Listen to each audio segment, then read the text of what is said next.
وفاقی وزیر قانون اعظم نذیر تارڑ نے کہا ہے کہ 26ویں ترمیم کے بعد کسی ترمیم کی ضرورت نہیں ہے۔ 26ویں ترمیم ایک اسٹرکچرل ریفارم ہے جو نظام کی بہتری کے لیے کی گئی ہے۔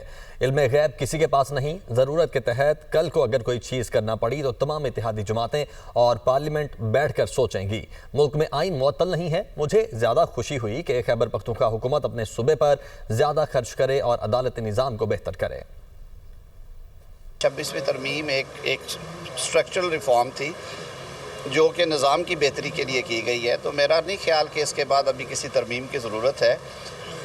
خارج الامکان میں اس لیے نہیں کہتا کہ یہ علم غیب کسی کے پاس نہیں ہے۔ کل کو ضرورت کے تحت کوئی اور چیز کرنی پڑے گی تو وہ ساری اتحادی جماعتیں اور پارلیمنٹ بیٹھ کے سوچے گی۔ مجھے زیادہ خوشی ہو اگر خیبر پختونخوا حکومت جو ہے وہ اپنے صوبے پہ اور زیادہ خرچ کرے اور وہاں کے جو عدالتی نظام ہے ان کو درست کرے۔